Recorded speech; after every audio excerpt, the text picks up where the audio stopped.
Olá, sejam muito bem-vindos aqui mais uma vez. Nós estamos no Pô de Prosa, nós estamos numa edição super especial com tema política e para este episódio nós trouxemos aqui o atual vereador Zu, da cidade de Sarzedo.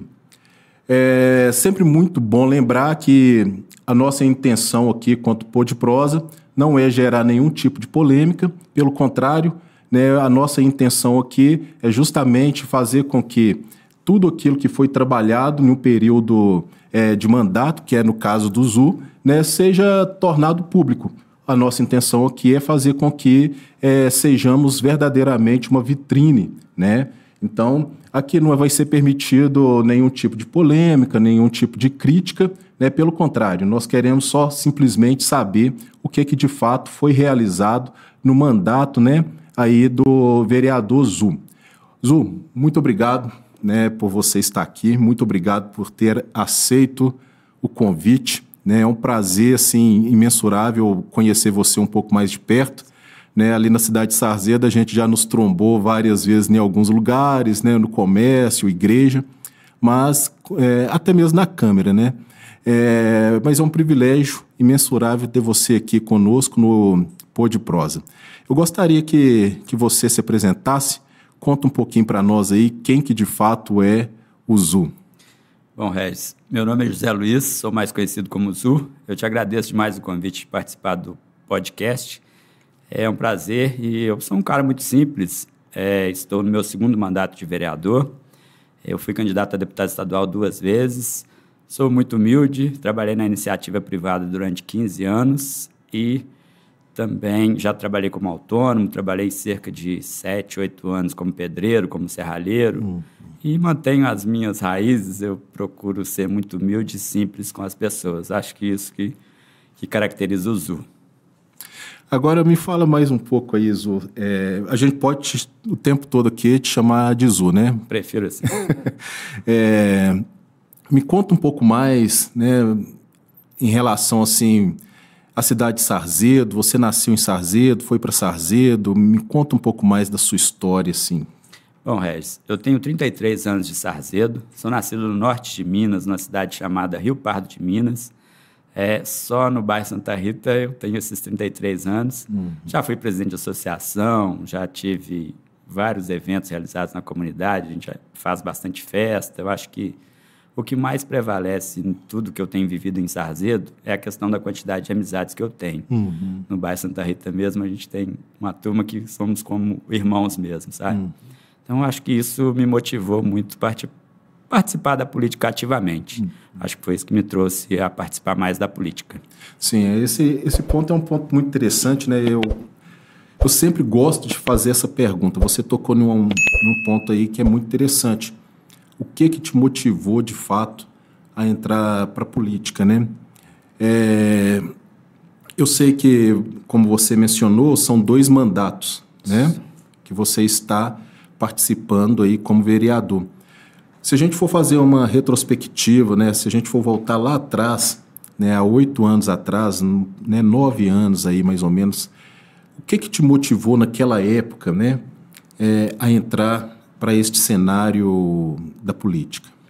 É uma boa pergunta porque a gente sempre participou da comunidade. Primeiro você participa em família, depois quanto vizinho e quanto a bairro também, e depois cidade, A gente participou da Associação Comunitária do Bairro Santa Rita e por várias vezes fui chamado para participar, filiar algum partido e sair candidato, mas por várias vezes eu não quis, até que em 2012 eu aceitei o convite, foi até a Maria José que me chamou, que foi vice-prefeita e foi vereadora, e a gente sempre participou muito, e eu já participei vou para a 6ª eleição, participei de 5 eleições, e até nas que eu não obtive êxito, eu acho que foi válido, porque a minha votação sempre ampliou. Então, assim, eu acho que isso é um reconhecimento da população, acho que isso vale muito para a gente motivar a gente a seguir trabalhando também. Acho que é nesse sentido. Ótimo. Agora, de lá para cá, quando você assumiu o seu primeiro mandato, foi a primeira pergunta é, você está há 8 anos, mas 2 mandatos consecutivos? Não, os mandatos não são consecutivos, foi um em 2012 eu fui eleito, e agora em 2020 também eleito. Fui candidato a deputado estadual em 2018, a gente teve cerca de 2.600 votos, e em 2020 também candidato a deputado estadual.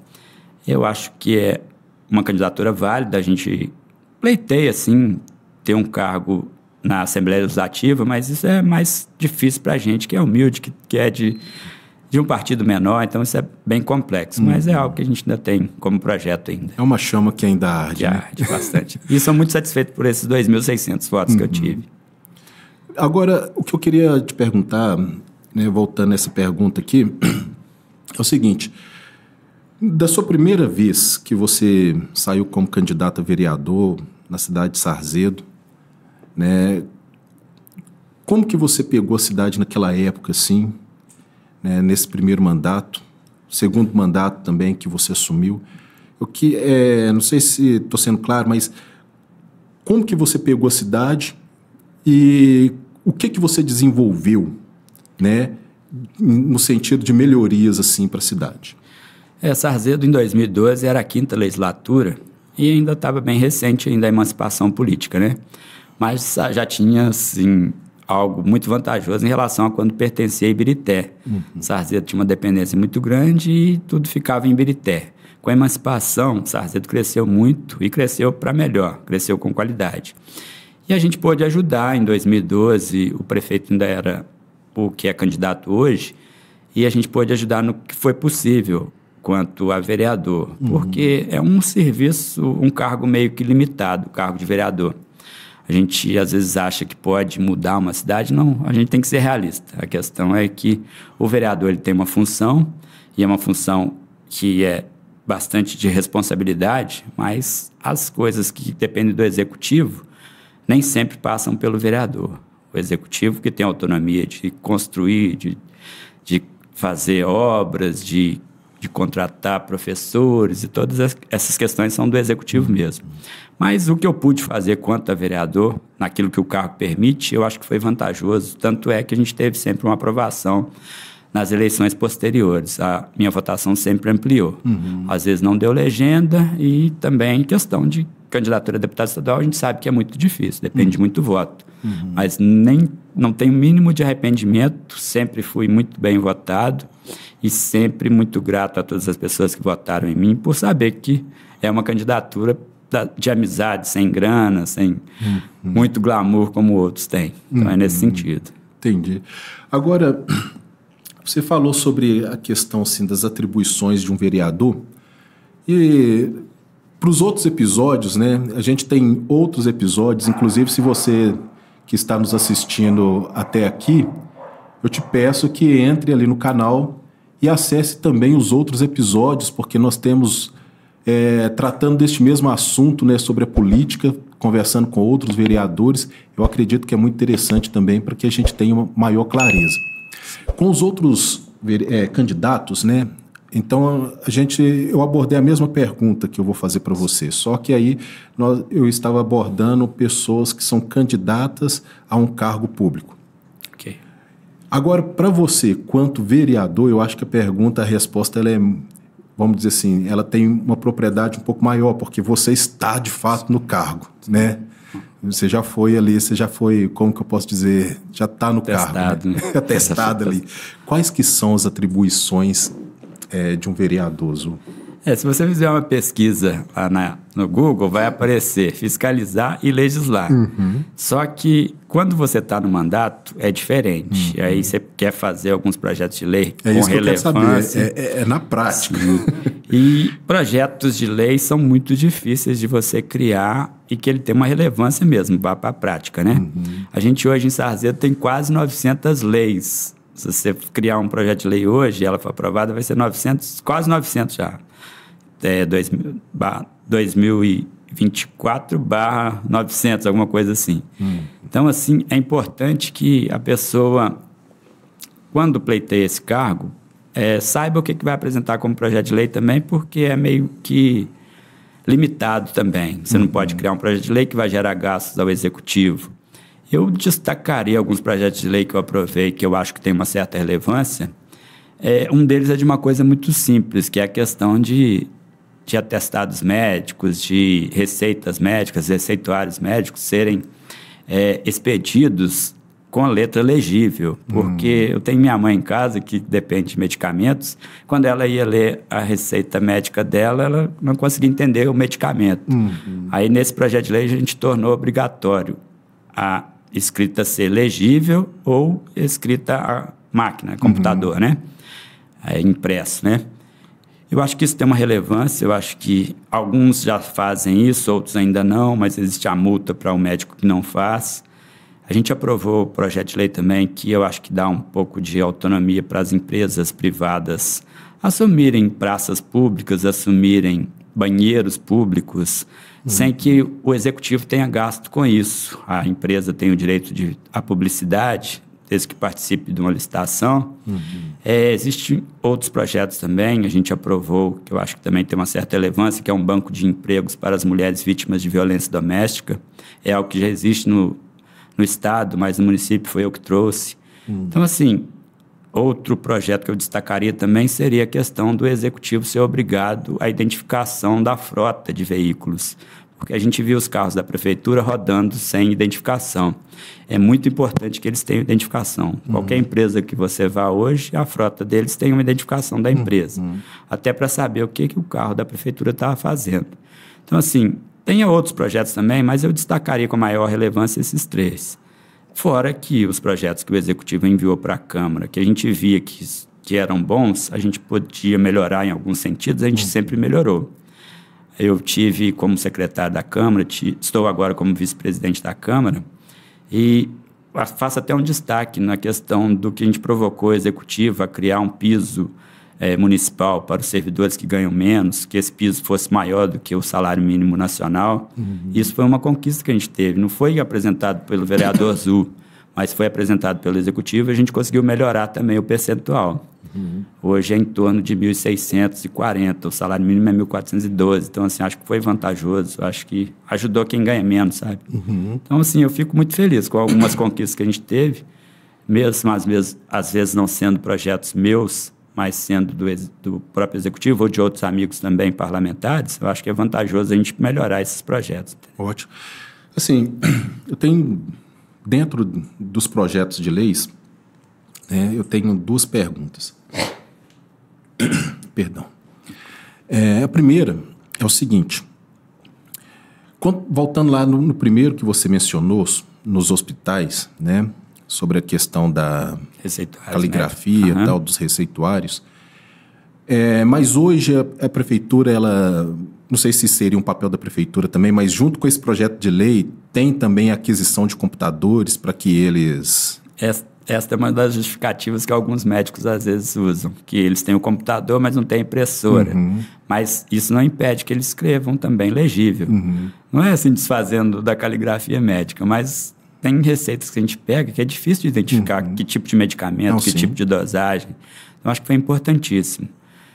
Na época, eu lembro que até eles criticaram e acharam que estava obrigando uma categoria a escrever legível, mas eu acho que se o cara se capacitou para ser médico, a caligrafia tem que ser legível, né? Eu acho que é importantíssimo. Inclusive, nos hospitais particulares, por exemplo, pelo menos boa parte deles, não vou falar, não tem esse dado aqui também para falar que é geral, né? Mas boa parte hoje é tudo digitalizado, né? Vamos dizer, é digital.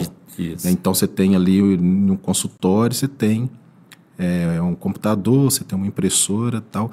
E eu estou te perguntando isso porque eu entendo que isso elevaria também a nossa cidade para um próximo nível, né? Com certeza. Um próximo patamar. Isso é importantíssimo. E eu acho que fica fácil para o usuário, para ele não tomar um medicamento errado. Exato. Para que ele não entenda de uma forma errada um exame que ele tem que fazer. Então, assim, para te citar um exemplo, até as farmacêuticas às vezes estranhavam algumas caligrafias médicas. Então, acho que foi vantajoso, sim. Não, eu já passei por isso, não na cidade de Sarzedo. Na gravidez da minha primeira filha, eu levei minha esposa no hospital. Aí o médico, ele prescreveu, meio que com pressa e tal. E eu fui comprar medicação.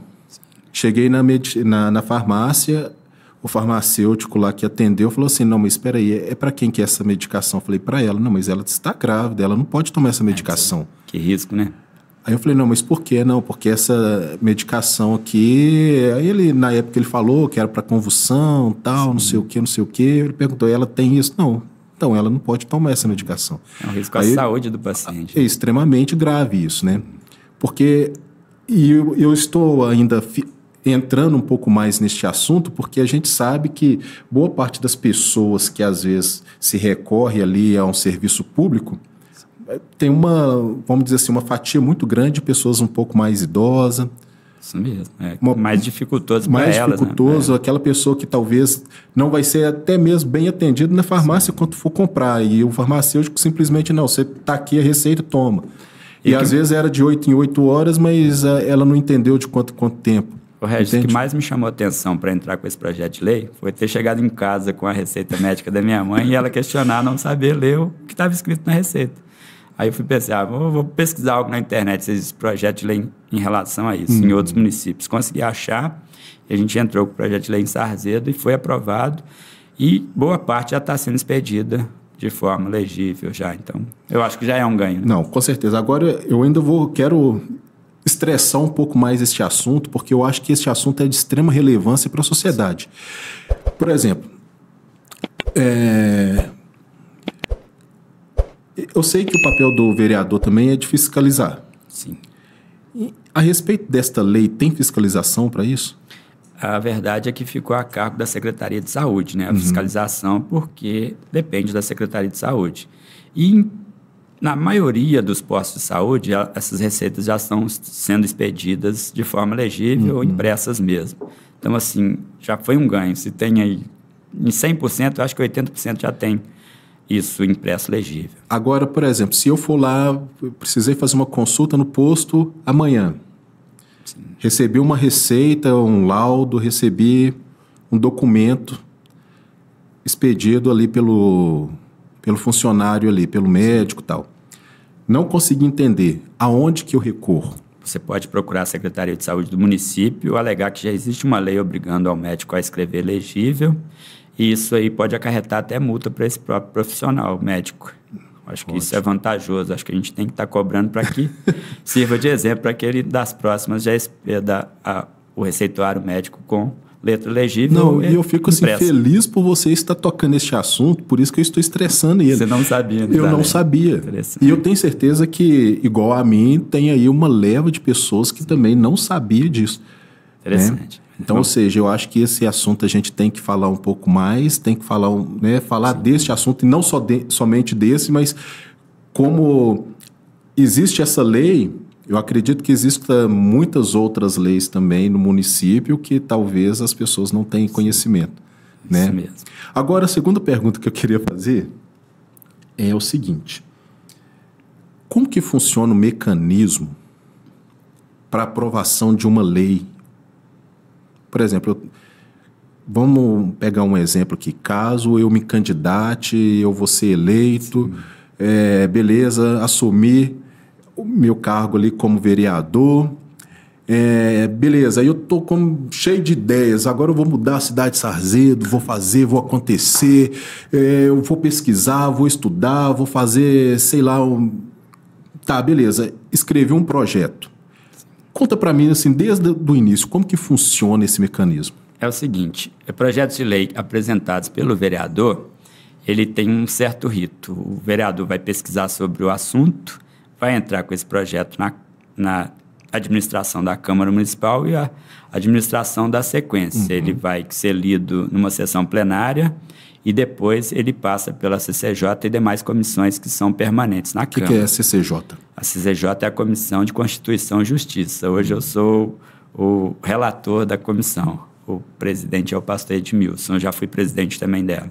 Todos os projetos são apreciados pela CCJ e por outras comissões também pertinentes a esse projeto. Posso dar um exemplo de outro projeto? Pode, com certeza. Eu entrei com um projeto, ele está em tramitação, queria até falar para todos, é de que o município dê isenção de 50% no IPTU para quem reformar seu passeio ou construir o passeio da sua casa com acessibilidade. Porque a gente vê em Sarzedo casas com passeios que não têm acessibilidade nenhuma. O cadeirante para andar num passeio é difícil, a gente sabe o quanto é difícil. Só que esse projeto ele vai ter uma tramitação diferente, porque ele abre mão de uma certa receita para o município. Porque a isenção por um ano de 50% do IPTU, ela dá um certo baque nos cofres públicos, né? Que a prefeitura depende também do IPTU. Aí a tramitação ela é diferente, ela tem que ter essa avaliação, ela tem que saber quanto que vai ser isento, que vai cair na arrecadação.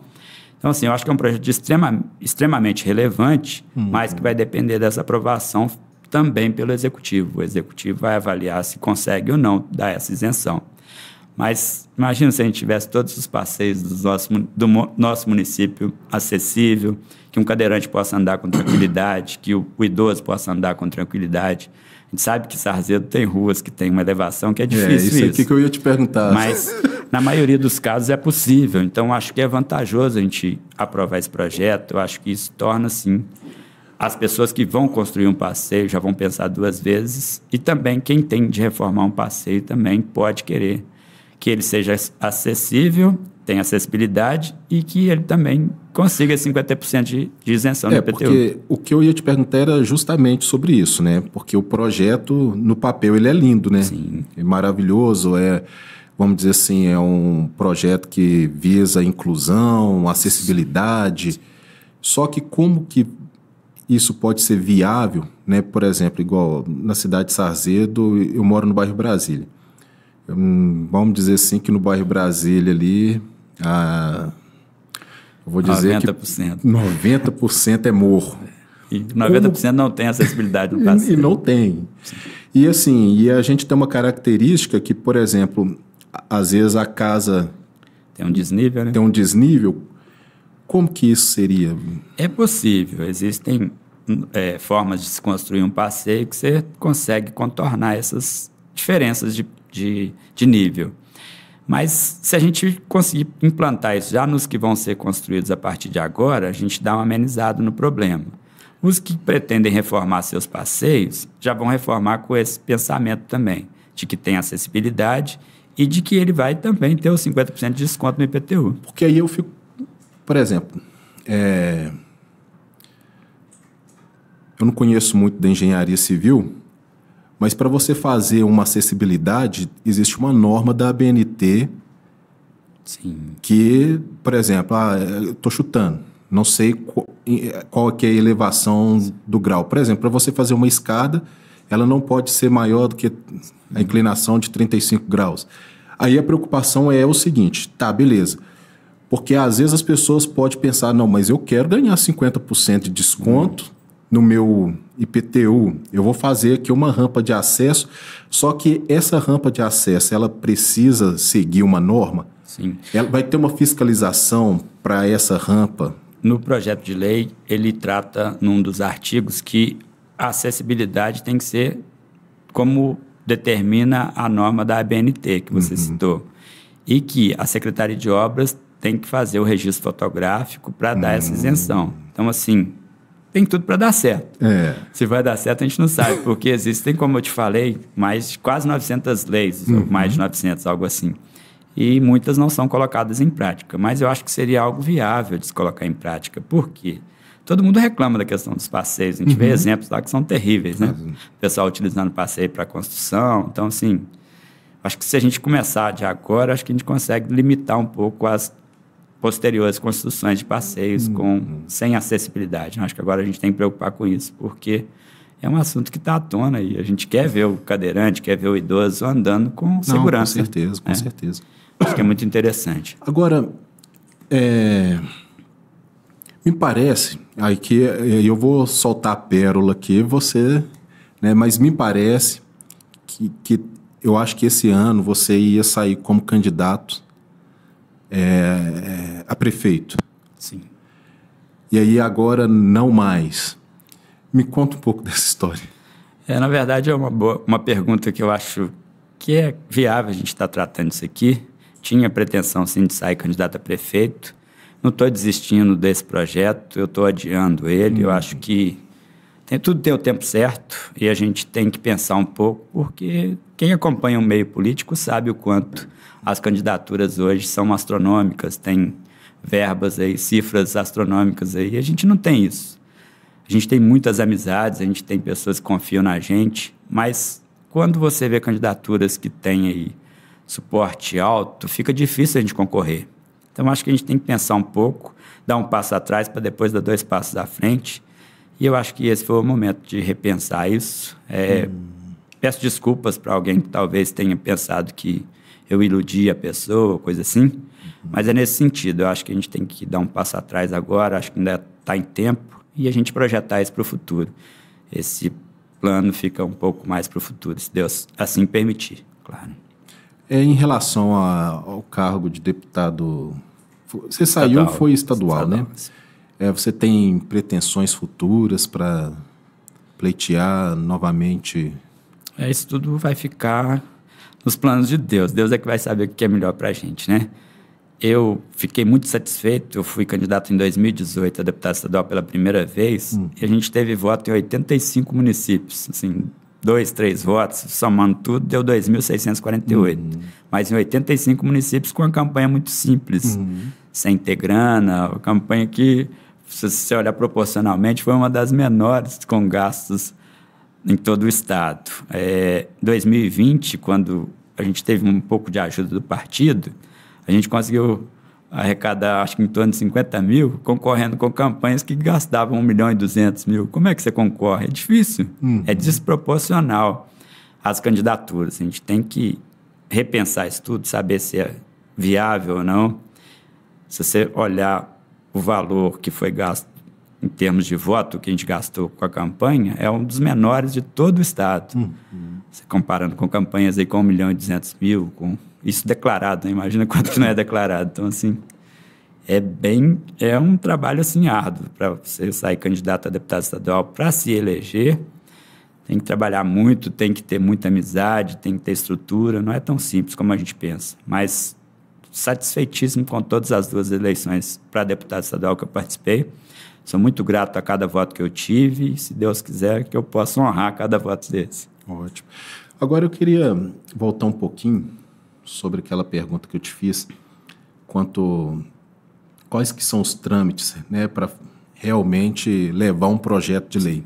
Aí você começou, aí você pegou e deu um exemplo, mas eu quero saber, porque quem sabe um dia eu me candidate. Vou voltar nesse exemplo do que eu apresentei. Ele foi lido em plenária, né, na sessão plenária, foi lido, foi para a CCJ, ainda não foi discutido na CCJ. Depois de discutido na CCJ, ele vai a plenário com o parecer da Comissão de Justiça e de outras demais comissões que pertencem a esse projeto. O parecer é votado em plenário. O plenário define se o projeto é aprovado ou não. Depois ele vai para o prefeito. Dependendo do projeto, ele é votado em 2 turnos na Câmara. E alguns projetos são apenas em 1 turno, mas são projetos menos relevantes. A maioria é 2 turnos. Aí vai para o prefeito tem o direito de sancionar ou vetar. Ou vetar partes do projeto também, ele pode também. O veto depois é apreciado pela Câmara também. A Câmara pode derrubar o veto do prefeito ou não. Se você sai candidato, você já sabe que o trâmite é longo, né? Você já fica sabendo logo. Mas aí, então, já que você disse que é longo, para a gente ter uma noção, sim, de tempo, né? Eu acredito também que deve variar de projeto para projeto, sim, mas normalmente dura quanto aí? Se você olhar projetos mais polêmicos, que envolvem algo em torno, sei lá, dos servidores da prefeitura, esses projetos também... Aliás, a maioria dos projetos a gente chama pessoas que vão fazer parte, que vão ser atingidos por esse projeto, para discutir também o projeto na Câmara, na CCJ. Aí tem alguns que têm esse trâmite aí que envolve servidores, essas questões, eles são um pouco mais demorados por isso, porque às vezes não se consegue chegar em um consenso numa reunião, tem que ter várias reuniões para chegar num consenso e melhorar esse projeto. Esse tem uma tramitação maior, mas eu diria em torno aí de uns 3 meses, em torno da criação do projeto até a aprovação e a sanção ou não do prefeito. Entendi. Uns 3 meses, em torno disso. Entendi. Legal, né? Isso é pelo menos já deu uma luzinha. É interessante saber, né? Agora, por exemplo, para o cidadão comum, ele pode participar, por exemplo, de alguma assembleia? Qual assembleia que é destinada a ele? Se pode ou se não pode? Na verdade, as reuniões plenárias são abertas à população. A participação é pouca. A gente tem que ser franco, já tentamos mudar de horário e não foi muito aceito também, mesmo assim, porque a maioria do cidadão tem os seus afazeres e é difícil tirar um tempo para estar participando de questões políticas, né? Mas ela é aberta e você tocou no assunto do projeto, 5% da população também, do eleitorado, ele pode também apresentar um projeto de lei, tendo uma assinatura ali no abaixo-assinado mostrando que a população está participando desse projeto de lei, também pode apresentar. Não é só o legislativo, nem é só o executivo, a população também tem o direito de apresentar projeto de lei, 5% do eleitorado. É difícil reunir 5% do eleitorado? Mas se conseguir provar que eles estão assinando ali, é um projeto que tem que ser apreciado pela Câmara e depois pelo executivo. Aí seria 5% do eleitorado da cidade. Da cidade. Hoje, agora, como que você, vamos dizer assim, o que você falaria da cidade de Sarzedo hoje? Lembrando que você faz parte, né, como que eu posso dizer, do legislativo Sim. da cidade. O que você me falaria da cidade de Sarzedo hoje? Olha, eu acredito que Sarzedo seja uma cidade boa para se viver. A minha avaliação é que Sarzedo, depois que emancipou, cresceu muito, cresceu com qualidade. E eu gosto muito do esporte, participo de muitos eventos. Eu acho assim, que Sarzedo é um local que você tem como desenvolver na área esportiva. A educação de Sarzedo é muito boa. A própria saúde tem seus problemas, mas comparado a outros municípios, Sarzedo ainda tem muita vantagem. Eu acho que, assim, como a secretária de saúde diz, né, a saúde é um saco sem fundo, né? Tudo que entra de dinheiro acaba sendo utilizado porque a demanda é grande. Mas se você comparar Sarzedo com outros municípios, existe uma vantagem grande. O pessoal vem de Birité, vem de Belo Horizonte para procurar atendimento em Sarzedo, então, assim, é um sinal que funciona. Está sendo construído um hospital, né? Infelizmente, com a tragédia lá da Vale, que vai se chamar 272 Joias, eu acho que ele vai dar uma melhorada boa nesses atendimentos médicos em Sarzedo.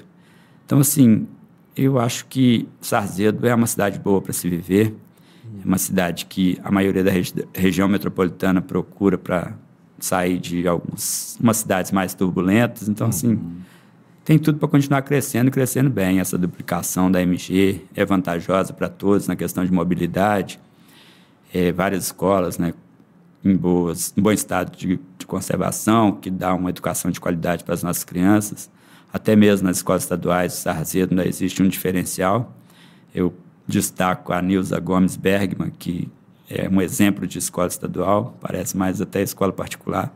Não sei se você conhece, é no bairro Riacho da Mata.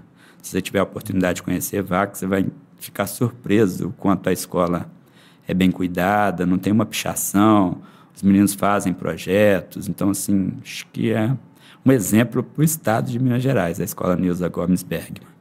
Se você tiver a oportunidade, conheça, viu? Acho que vale a pena. Sarzedo é uma cidade muito boa. E sobre a segurança pública? É um fato que é relevante, a gente tem que se preocupar um pouco mais com isso. Sarzedo tem problemas hoje de cidade grande, né? A gente não via tantos problemas igual a gente tem hoje em Sarzedo, principalmente em relação ao consumo e tráfico mesmo de drogas. A gente vê que Sarzedo isso está aumentando muito em Sarzedo.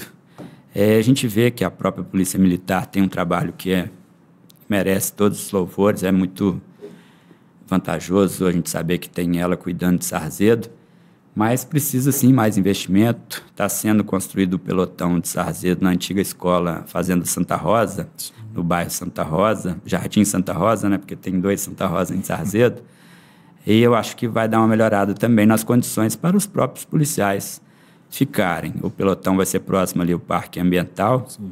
E, de certa forma, deve haver uma ampliação também do próprio corpo, do efetivo de policiais militares em Sarzedo. Eu acho que isso é vantajoso. Tem uma proposta de se tornar pelotão mesmo, de se tornar companhia, perdão.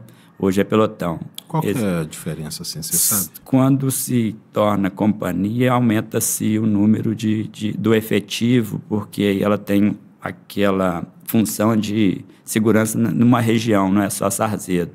Então, assim, eu não sei te explicar com detalhes, mas eu acho que se tornar companhia, acho que abrangeria também Mário Campos, algo assim, e o efetivo ficaria maior. Acho que é vantajoso para a gente, sim. Ótimo. E isso está sendo estudado para ver se consegue tornar companhia, né?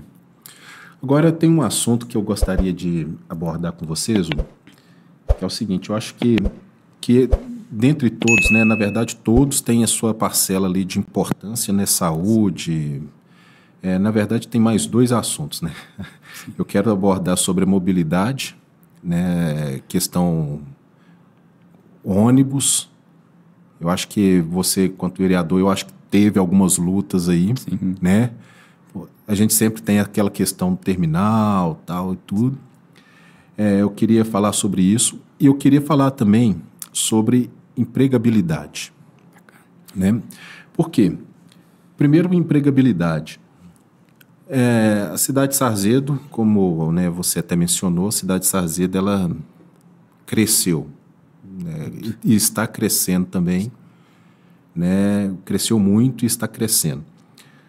E com isso, a população também ela vai modificando suas características, empresas vai chegando e tal. Mas e quanto à empregabilidade para esses jovens?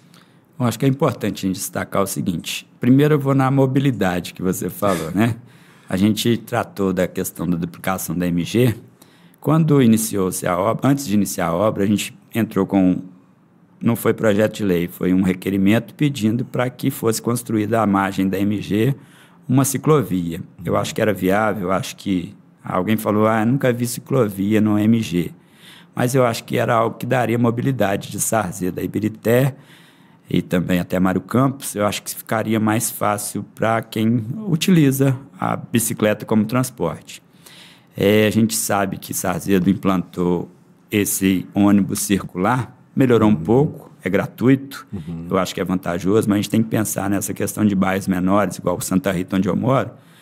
Talvez seria melhor o micro-ônibus para atender em horários que não tem tanto passageiro. Eu acho que o micro-ônibus atenderia melhor. Mas tudo ainda pode ser melhorado, é claro, né? A gente sabe disso. Na questão empregabilidade, Sarzedo tem implantado algumas empresas novas, a própria indústria, que é muito dependente da mineração, ela tem ampliado também em Sarzedo, a Data Engenharia também tem expandido muito. Então, assim, começa a fazer com que o cidadão de Sarzedo possa trabalhar no próprio município. Isso facilita a locomoção, facilita essa questão de mobilidade. Então, assim, crescendo com qualidade, eu acho que Sarzedo tem que preocupar com isso, talvez de criar um novo distrito industrial. E tudo que a gente falou passa pela educação, pela capacitação, por cursos profissionalizantes. Eu acho que parcerias com as empresas podem ser feitas para capacitar o próprio morador de Sarzedo, para que não tenha que buscar uma mão de obra qualificada fora de Sarzedo. Então, assim, todos os problemas que a gente tem, seja de segurança pública, o que quer que seja, passa pela educação. A gente tendo cidadãos bem informados, eu acho que a gente começa a fazer com que ele gere renda, gere emprego ele dentro do município mesmo. Acho que é nesse sentido, qualificar a mão de obra de Sarzedo mesmo, para que as empresas não precisem buscar fora uma mão de obra qualificada. Agora, a gente tem também, por exemplo, quando a gente fala da empresa de médio, grande porte, aí tem essa questão da capacitação da mão de obra, acaba para que essas pessoas também conseguem emprego dentro da cidade. Mas tem muitas outras pessoas que elas não têm, vamos dizer assim, às vezes elas não vão trabalhar em uma empresa, mas elas têm ali o próprio comércio, por exemplo, o artesanato, elas têm, principalmente nesse período da pandemia, né? Vocês acompanharam, surgiu muitos pequenos microempreendedores, né? O trabalhador autônomo também. Trabalhador autônomo. Hoje, na cidade de Sarzedo, o que nós temos assim para cooperar com essas pessoas? Existe algum projeto, alguma incubadora para... A gente teve já no passado alguns cursos do Senai, que ajudou muito, né? Eu acho que muita gente se capacitou através deles. A gente tem essa pretensão de trazer novamente cursos do Senai. Eu tive lá na fazenda, na escola Helena Antipoff, lá na fundação, né? E a gente viu a quantidade de cursos que são ofertados, Aí a gente entrou com requerimento pedindo para que a escola Helena Eustáquia do Santa Rita, que foi desativada, ela foi para o Masterville, para que ela fosse utilizada como centro de qualificação profissional, já está sendo, eu acho que foi vantagem também. É um espaço já adequado para esses cursos. Alguns cursos já estão sendo ofertados lá. Aí a gente viu lá cursos como de mecânica, como de eletromecânica, de automação. São cursos excelentes para que se capacite os jovens de Sarzedo, até mesmo as pessoas que já passaram da fase de jovem, que possam se qualificar também para pleitear um cargo numa empresa como a Data Engenharia, que mexe com motores elétricos. Então, assim, essa capacitação qualifica esses jovens a estar ficando em Sarzedo mesmo. Jovens e adultos também, né? Porque também, eu também pretendo fazer alguns cursos também. Não, eu acho que é bom para todos nós, né? Não, com certeza. Voltar com o Senai, com curso de solda, curso de serralheria. A gente vê os empresários reclamando que não tem essa mão de obra. E, às vezes, essa mão de obra poderia estar sendo formada aqui mesmo, em Sarzedo. Acho que mas aí, então, assim, existe pelo menos Como que eu posso dizer aqui? Existe pelo menos algo que nos leve para isso? Já existe hoje algo que está sendo feito na prática? Ou existe, por exemplo, não, mas sei lá, dentro de 3 anos, 2 anos, a gente vai ter uma formação legal. Hoje existe, né? O CQP, que é o Centro de Qualificação Profissional.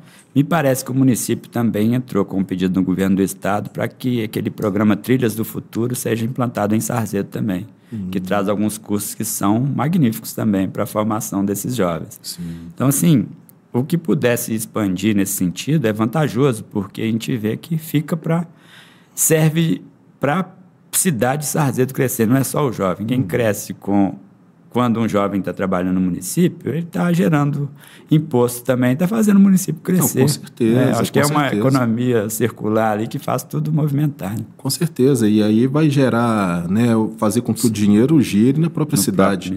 Porque imagina só, você trabalha fora, aí você quer comprar o presente lá para sua namorada, esposa e tal. Não, eu vou comprar até onde eu trabalho, muito mais prático tal. Se eu for ter que usar o ônibus, eu já entro no ônibus e chego em casa. Agora, você trabalhando em Sarzedo, não. Pô, eu vou pensar 2 vezes em sair de Sarzedo para comprar fora. Ou seja, eu cito um exemplo próprio. Eu trabalhei na empresa Magnesita durante 7 anos. E tinha que sair muito cedo, pegava cedo e ônibus cheio. Então, assim, é uma série de tormentos que a pessoa passa quando trabalha fora do município. O cidadão trabalhando em Sarzedo mesmo, às vezes até a pé ou de bicicleta, ele consegue chegar no seu local de trabalho. Acho que é vantajoso, sim, investir nisso. Né? Agora, eu tenho uma pergunta, talvez. Essa aqui, se você não estiver preparado para ela, você pode responder aí. Assim, é uma pergunta que eu sempre quis fazer para um vereador, de fato, ou até mesmo para o prefeito. A gente tem ali naquela avenida, eu não sei se eu vou acertar o nome dela, Avenida São Lucas ali, que liga do Parque Ecológico e tal. São Lucas mesmo. São Lucas. Aquela avenida ali é um transtorno. Existe alguma coisa para melhorar aquele trânsito ali naquele trajeto? Aquela avenida a gente tem um dificultador, que é o seguinte, né? A gente está com o Betim fazendo a duplicação da Fausto Ribeiro, e vai ficar muito bom. Eu já passei por lá hoje e vi o quanto melhorou. Agora, a questão da São Lucas, o problema é a quantidade de construções próximas à margem dessa rodovia. Então, assim, se no futuro for fazer uma duplicação, uma melhoria no sentido de expandir as margens dessa rodovia, vai gastar desapropriação. A gente viu que o próprio parque já foi construído um pouquinho afastado, mas aquilo não é suficiente. Então, assim, eu acredito que os próximos prefeitos vão ter que pensar isso muito bem pelo fato de você ter que gastar com indenizações, porque a maioria das construções são próximas a ela, né? Não tem afastamento, assim como a gente tem alguns ali no Veracruz também, que vai ter outras indenizações quando for duplicar aquela parte, né? A 4ª e 5ª etapa da duplicação da MG. Então, isso já gera um ônus maior, vai ser mais dificultoso, mas é possível, sim. Tendo projeto, é possível. Eu fico pensando justamente nisso, né? Porque imagina só, a tendência do fluxo, né? Eu trabalho ali naquela região, então, quando a gente, por volta de 4h30, 5 horas, é um transtorno. Na parte da manhã, É um transtorno. Aí você tem ainda alguns comércios que, né, tem estacionamento na rua, né? O carro para na rua. Isso. Então aquilo ali acaba... E fora que, assim, vamos dizer assim, pode ocasionar acidentes, né? Acidentes graves ali. Você pensando bem, ficou um pouco menos difícil, porque aquela parte do Distrito Industrial, ela já tem 2 pistas de cada lado. Me parece que o município vai ter que arcar com a duplicação da ponte naquela duplicação da Fausto Ribeiro.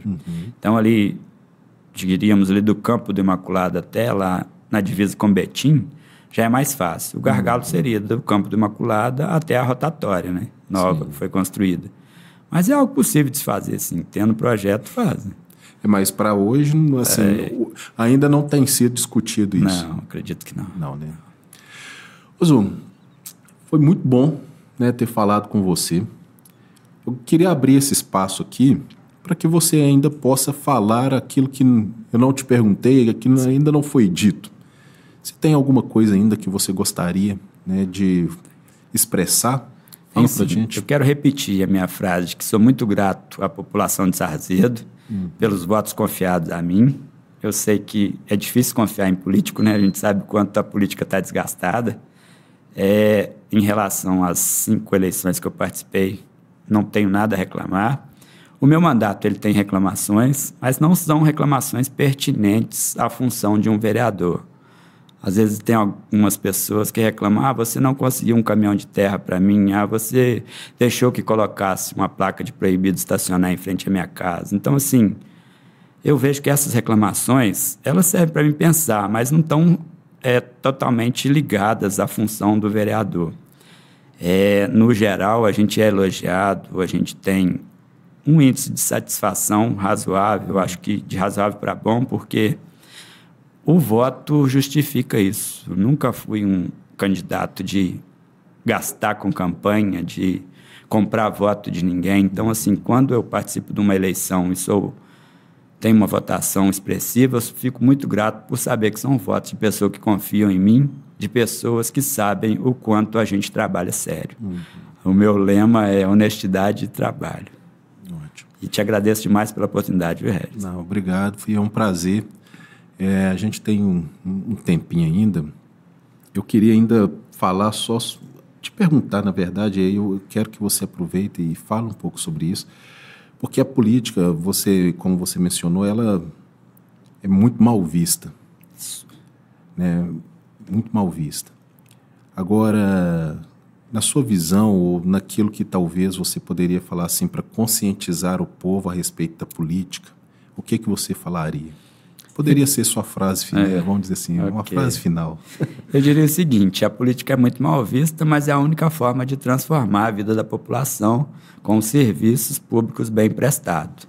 Então, quando você pesquisa um pouquinho sobre quem você vai votar, quando você não aceita que seu voto seja comprado, que você vote com qualidade, com coerência, eu acho que você está fazendo um bem. Mesmo que seu candidato não seja eleito, pelo menos você pesquisou e votou consciente.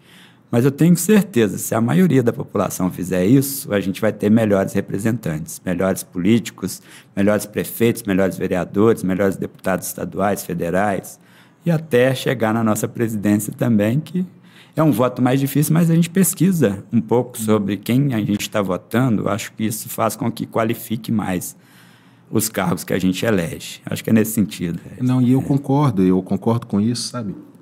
Porque muitas das vezes a gente até pensa, né, Zu? Não, nós queremos modificar o Brasil. Só que para modificar o Brasil, eu acho que é modificar, primeiro, o meu quarto, sim, a minha casa, importantíssimo, né, a minha rua, a minha vizinhança, o meu bairro, a minha cidade, aí de repente o meu estado, aí sim a nação. Né? Então, ou seja, começa tão pequenininho, sim, e às vezes começa nessa conscientização, né? De estudar um pouco mais sobre o candidato, estudar quem é que realmente está sendo eleito e parar um pouco de, não, vou votar por ideologia. Não, porque eu sempre votei em A, eu sempre votei em B. Não. Eu acho que o voto, a gente vota em projetos, a gente vota em ideias, né?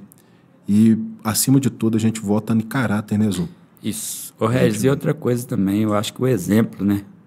Se você dá um exemplo aqui, não tem como dar errado. Você vai votar numa pessoa que você conheça, que você pesquisou um pouquinho, que sabe que ele é um bom irmão, um bom filho. Eu acho que isso já tira ali 50% da margem de erro, né? A pessoa participou de alguma coisa na sua comunidade, ela tem vizinhos que gostam dela, ela tem ali uma aceitação boa no seu bairro. Eu acho que isso já tira um pouco da margem de erro, né? Para se votar nessa pessoa. Eu acho que isso manda muito, né? E também aquela questão de, às vezes a gente, né, falando da cidade de Sarzedo, por exemplo, em um âmbito mais municipal, a gente quer uma cidade melhor. Então, por que não nós também participarmos disso? Claro. Né? Então, por exemplo, Zu, você lembra, e aí, como é que está aí? E a fiscalização, Zu, você está fiscalizando mesmo? Sim. Não, votei em você, porque... E aí, e os projetos de leis? Não, vão participar, tal, na medida do possível, está envolvido também. E essa é a nossa ideia, né, quanto Pod Prosa, é justamente criar um ambiente onde a gente possa falar sobre um tema que durante tanto tempo as pessoas, né, considerou como repugnante, fala, não, política, tem gente que até fala, política nem é de Deus. Tem mais jeito, então, ou né? seja, a gente está aí para realmente tomar de volta essa posição e abrir sempre um cenário para discussão, né? E desde já, então, eu te agradeço muito, né, pela sua disponibilidade de estar aqui, né, de querer falar um pouco sobre como que foi o seu mandato, como que está sendo o seu mandato. Isso é de uma nobreza que não tem tamanho, né? E eu deixo aqui para você o convite, né, deixando as portas abertas, caso você queira voltar outras vezes, né? Pode ser que a gente vai te chamar outras vezes, falar, Zu, vamos lá, vamos falar um pouco mais sobre os projetos de leis que estão sendo tramitados, aquilo que você tem trabalhado, né? Por quê? Porque eu acho que isso é de extrema importância. Quem sabe nos próximos a gente possa trazer até um arsenal realmente de leis de Sarzedo que talvez as pessoas não tenham nem conhecimento. Eu, por exemplo, fiquei aqui assim, poxa, eu vou pegar um tanto de receita lá em casa e... né? Ou seja, porque às vezes isso, né, a gente está no tom de brincadeira, mas é algo muito importante e que eu creio que muitas pessoas não tinham conhecimento. Né? Muito obrigado. Que Deus continue nos abençoando. Eu que te agradeço. Isso para mim não foi uma entrevista, foi uma conversa entre amigos, né? E eu fiquei muito satisfeito pela recepção. E, se possível, faça isso depois das eleições também, com outros vereadores, ou até mesmo com mais vereadores juntos aqui, para que isso fique mais, sei lá, aberto para a população, para que entenda um pouco mais do que acontece na política de Sarzedo. Te agradeço demais pelo convite, viu? Obrigado.